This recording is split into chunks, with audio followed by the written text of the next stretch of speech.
Une goutte de sang, d'abord juste une goutte, qui s'attarde à la surface de l'entaille, comme si elle n'osait pas se lancer dans le vide, pour s'écraser là-bas, tout en bas, sur le carrelage d'un blanc éclatant. Elle s'étire, se raccrochant désespérément, mais la gravité est trop forte. Elle s'arrache et file vers le sol, où elle s'écrase. Ensuite, d'autres gouttes la suivent, sur un rythme de plus en plus effréné. Finalement, elles se confondent, se pressent et deviennent un véritable filet. Une flaque se forme au pied de la baignoire. Le rouge tranche sur le blanc aseptisé de la salle de bain. Il grandit, prospère, comme un animal vorace décidé à tout dévorer. Au fur et à mesure qu'il devient de plus en plus vivace, la main qui se tient au-dessus du rebord de la baignoire se détend pour finir par s'affaisser complètement. Du poignet ouvert coule un flot de sang sombre, rugueux. Corps nu d'une jeune fille, elle semble se reposer dans l'eau. Un cœur s'arrête de battre. Le flux sanguin se tarit. Silence total. Froid d'une salle de bain, similaire à celui d'une tombe. Le temps passe, comme il le fait si bien, et puis le mystère se produit, comme à chaque fois, depuis le début de l'ère de la résurrection. Nul n'y échappe, et certainement pas la jeune fille. Le corps commence à s'agiter. Oh, au début, pas trop fort, juste des frémissements qui deviennent au bout de quelques secondes des tressaillements, mais qui se transforment à leur tour en tremblements, jusqu'à atteindre un rythme épileptique. Cela secoue sec. L'eau de la baignoire est éjectée et noie le rouge accumulé sur le sol. À la fin, le torse se redresse, comme s'il est monté sur ressort. Le visage de la jeune fille se tord de douleur, de frayeur, de terreur. Elle ouvre la bouche sur un gouffre, et du fond de ce gouffre jaillit un hurlement horrible, terrible, un hurlement qui n'en finit pas. La jeune fille revenue du royaume des morts, où sitôt arrivée, elle en fut chassée. Mais quand on revient comme cela, alors qu'on est mort, on n'est plus vivant, mais plutôt un mort animé, un mort vivant comme on dit. Et cela fait vraiment mal sur le moment. Une dizaine d'années auparavant, les morts ont cessé de mourir, ou plutôt de rester morts. Quelque chose s'est détraqué dans l'ordre naturel des choses. Un jour, c'était un 22 février, les morts se sont relevés et sont revenus en zombies, comme ceux dans les films d'horreur. Si les films d'horreur s'étaient avérés prophétiques sur ce point-là, par contre, ils s'étaient trompés sur un autre point. Cela n'avait pas provoqué la chute de la société, la fin de la civilisation. Un moment de panique s'était bien produit durant quelques semaines, le temps d'endiguer le phénomène, de supprimer ceux qui se relevaient de leur mort. L'ère que l'on nomma la petite panique succéda vite à un monde où l'on avait intégré les morts vivants dans le paysage quotidien. On les traitait au fur et à mesure de leur résurrection, les uns après les autres. Le plus dangereux, c'était ceux et celles qui se donnaient eux-mêmes la mort, seuls, loin des regards. Le choc de la résurrection passe. La jeune fille semble épuisée par le long cri qui a jailli du plus profond de ses entrailles. Elle reprend peu à peu des forces. Elle ne comprend rien à ce qui lui arrive. L'oxygène n'a plus irrigué son cerveau durant de trop longues minutes. Des neurones ne sont pas réactivés. Bref, elle est revenue de l'autre côté, et comme tous les morts vivants, son esprit s'est simplifié durant le voyage.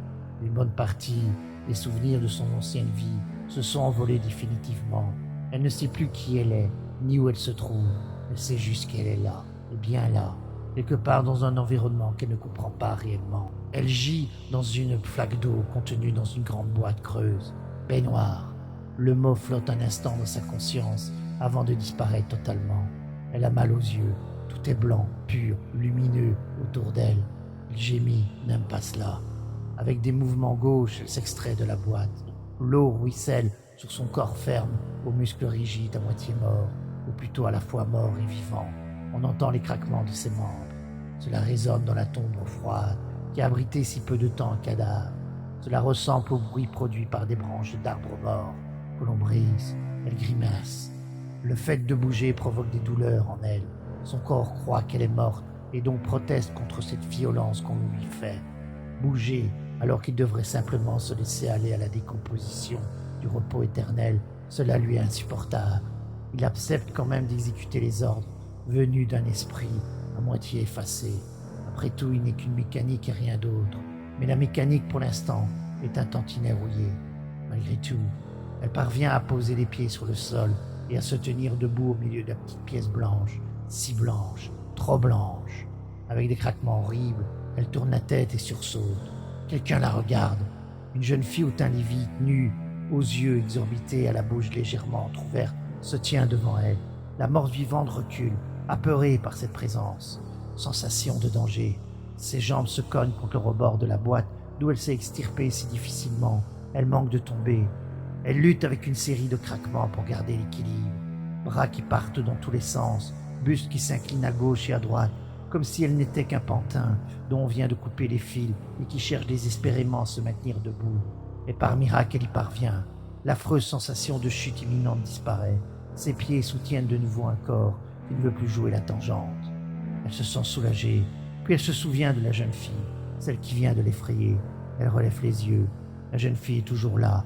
Elle la regarde aussi, mais cette fois la mort vivante ne panique pas. Elle vient de remarquer qu'aucune odeur ne lui parvient d'elle. Il faut savoir que, curieusement, l'odorat des morts vivants est particulièrement développé, même plus que celui des vivants. Il est quasi animal, instinctif. Un message rassurant lui provient d'une région de son cerveau, une région qui ne s'est pas encore totalement effacée. C'est elle. La jeune fille est elle-même, c'est son image inversée, un reflet. Elle comprend tout cela, non pas en mots, mais en sensations, en connaissance directe des choses. Elle se rapproche de son reflet étant la main. C'est froid sous ses doigts. Le reflet est glacial. Elle observe longuement ce visage. Pommette saillante, courbe harmonieuse dans une figure ovale. Longs cheveux qui descendent jusqu'aux épaules. C'est elle, c'est moi, ressent-elle. Elle se sourit à elle-même. C'est un sourire d'enfant émerveillé. Puis, une expression de tristesse la gagne. Il y a quelque chose qui ne va pas dans son visage. Les traits manquent de mobilité, d'expression. Finalement, c'est plus un masque que véritablement un visage. Elle détourne violemment la tête, ne supportant plus de se contempler. Crac, douleur dans sa nuque. Elle a bougé trop vite. Elle grogne. Elle voit une porte, elle est entrouverte. Elle sort de la salle de bain, heureuse de quitter cette curieuse pièce trop blanche, où une autre elle-même s'amuse à imiter ses gestes. Elle est désorientée. Elle voit des choses de son ancienne vie, mais elle ne les comprend plus. Pourtant, elles lui sont familières, trop familières. Elles éveillent en elle des impressions fugitives, fantômes. Elle se sent hantée par les choses qu'elle voit. Présent à son regard, mais entourée d'une aura diaphane qui vibre autour d'elle, comme si elles allaient être englouties par le néant. À peine parvient-elle à en saisir la signification que cette dernière disparaît.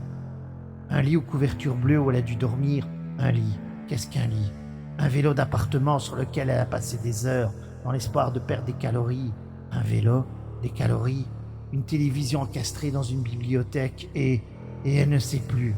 Les objets perdent leur contour pour devenir des simples objets vides de sens.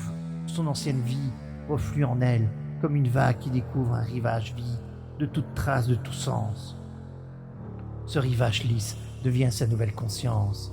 Elle voudrait retenir la vague, l'empêcher de refuyer trop loin, mais rien à faire. Aucune digue ne peut la retenir.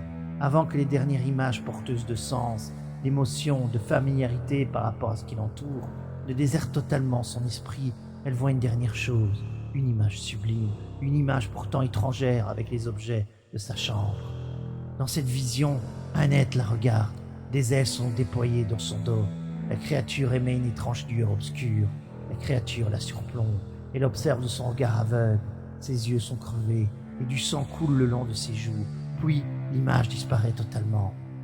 À présent, son esprit est devenu un désert aride au sol lisse, ne présentant aucune aspérité. Elle se met à tourner sur elle-même. Pantins désarticulés qui se cognent sur les coins et les recoins des meubles, qui n'en sont même plus pour elle. Ce sont juste des choses, des obstacles, rien d'autre. Elle sort de la chambre pour se retrouver dans la pièce principale de son ancien appartement.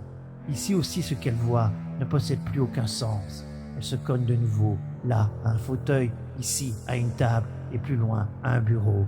Toutefois, peu à peu, elle parvient à se calmer. Elle se tient debout au milieu de son ancien chez elle, qui ne possède plus aucune impression de familiarité. Elle est comme un nouveau-né, avide de découvrir le monde. Cette naissance s'accompagne d'un désir insatiable qui lui tord les entrailles, la faim. Un bruit la surprend. Il provient d'un panneau encastré dans le mur devant elle. Une barre au milieu du panneau descend et le panneau s'ouvre. Un homme fait son apparition. L'homme a ouvert le panneau. Porte. Le mot s'impose. Des notions sont récupérées du fin fond de sa mémoire. Les notions nécessaires pour assurer sa survie. L'homme tient dans sa main un petit objet. Clé. La clé pour ouvrir la porte. Son visage lui semble familier. Son visage attise en elle brusquement la rage qui renforce sa faim. Elle se souvient vaguement qu'il lui a fait du mal dans le passé, beaucoup de mal. Le traumatisme est tel que les souvenirs douloureux qui lui sont associés parviennent à marquer son esprit devenu lisse suite à sa résurrection. Elle a subi de la violence de sa part et personne ne l'a cru. Totalement sous son emprise, elle n'est pas parvenue à se rebeller, à se libérer, jusqu'au jour, au fond de son désespoir, un plan avait germé, un plan terrible. Il émane de l'homme une odeur qui lui fait tourner la tête, une odeur qui intensifie la faim en elle. L'homme se met à parler. « Que fais-tu nu au milieu de… » Il ne finit pas sa phrase. La couleur disparaît de son visage, il devient blanc. Il a compris, il a deviné, il sait, mais il ne bouge pas. Il est paralysé par le choc de la révélation. Elle, de son côté, ne se sent plus. Elle a l'impression d'être sur des charbons ardents. Cela tire derrière ses mâchoires. L'envie de sang, l'envie de le mordre, d'enfoncer ses dents dans la chair si vivante, si attirante qu'il offre à son regard. Le pantin désarticulé se met en marche. Elle tend les bras pour serrer contre son corps celui qui attise sa faim et sa rage. Il sait, mais il ne réalise pas encore le danger. Il la laisse s'approcher de lui. Elle titube, prend de l'assurance. Elle le prend dans ses bras. Elle sent sa chaleur contre elle. C'est seulement à ce moment-là qu'elle se rend compte de la température glaciale de son propre organisme. « Qu'as-tu fait ? Qu'as-tu fait ?» dit-il, mots qui n'ont bien sûr aucune signification pour elle. Ses bras se referment autour du corps, à la chaleur si douce, à la chaleur si entêtante. Elle veut faire entrer en elle cette chaleur pour chasser la glace de son propre être. Brusquement, l'homme se rend compte du danger. Son instinct de survie prend le dessus, mais c'est trop tard. La créature le retient prisonnière. Elle le mord jusqu'au sang au niveau de l'épaule. Ses dents arrachent un bout de chair, enveloppé dans le tissu de sa chemise. Il hurle de douleur. Elle mâche le morceau, aspirant le sang. La faim, au lieu de se calmer, redouble, la fait tressaillir. Les corps enlacés, celui de l'homme et celui de la morte vivante, tombent sur le sol.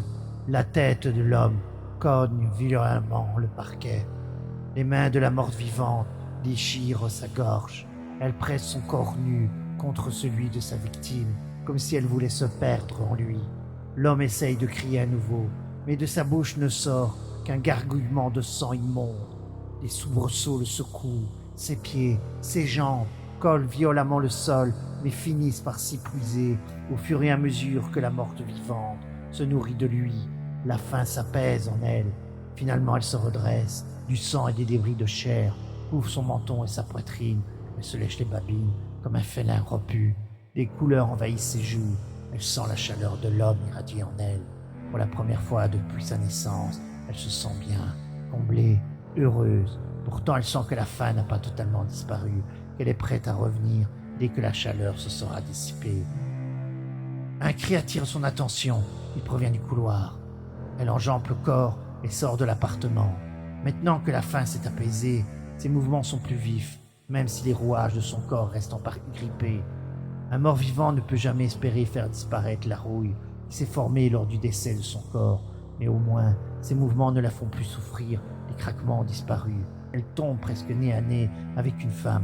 Cette dernière se tient sur le seuil de son appartement avec des bigoudis plein les cheveux. Elle porte un horrible peignoir. La voisine pousse de nouveau un cri et s'enferme à toute allure chez elle. Des portes s'ouvrent plus haut dans le couloir. D'autres habitants, sans doute intrigués par les cris, passent la tête dehors pour en découvrir la raison. Et dès qu'ils aperçoivent la jeune fille revenue du royaume des morts, ils claquent aussitôt la porte pour fuir cette vision. « Bouh, bouh !» fait-elle. Elle se rend compte de la terreur qu'elle engendre. Cela l'amuse, cela lui donne du pouvoir. Mais le jeu des portes qui s'ouvrent et claquent finit bien vite. Elle se retrouve seule dans le couloir de l'immeuble. Elle se rapproche des portes closes et tend l'oreille pour essayer de capter des sons provenant des appartements. Elle n'entend rien. Les occupants n'osent pas bouger. Sans doute retiennent-ils leur respiration. Après tout, un cauchemar vivant se balade dans leur immeuble, le corps couvert de sang. Dépitée, la morte vivante retourne vers son ancien appartement. Le corps sans vie de l'homme gît toujours là où elle l'a abandonné. Elle l'observe, l'interloqué. Elle sent que normalement, il devrait revenir lui aussi. Mais une partie d'elle-même ne le veut pas. Non, elle ne veut pas de lui comme compagnon dans la non-mort. Il lui faut de longues minutes pour que cette pensée se forme dans son cerveau aux neurones en partie grillés. Cependant, une fois cette pensée formée, elle devient une obsession. Elle se met à genoux près de la tête de l'homme. Les yeux de ce dernier sont vitreux, sa bouche est ouverte sur un cri muet, puis cela commence à se produire. Elle voit les doigts de ses mains commencer à bouger, ses pieds suivent, vite, elle doit agir vite. Elle se relève alors que des soubresauts agitent le corps de sa victime. La renaissance est en cours. Elle voit sur la petite table du salon une pierre posée sur un tas de feuilles. La pierre a la grosseur d'un poing. C'est ce dont elle a besoin. Elle s'en empare et retourne vers le cadavre, en pleine crise d'épilepsie. Elle se penche et voit que les yeux de l'homme tournent follement dans leur orbite. Elle lève la pierre et la bat violemment sur le front du mort-vivant en train de naître. Elle la bat de nouveau, encore et encore. La paroi osseuse finit par céder. Elle continue son travail avec détermination. Le corps de l'homme redevient peu à peu immobile. Elle a réussi à le tuer définitivement. Elle jette la pierre et pousse un ululement de triomphe. Il ne reviendra pas. Elle se sent satisfaite, délivrée, mais en même temps une part d'elle-même contemple avec horreur le cadavre à ses pieds. Jusqu'au bout, il a été la source de son mal-être, la source de sa damnation. Elle se tourne vers le couloir, hésitante, ne sachant que faire. Puis, elle décide de franchir le seuil et de remonter le couloir vers sa nouvelle destinée, mystérieuse, blasphématrice de l'ordre naturel des choses.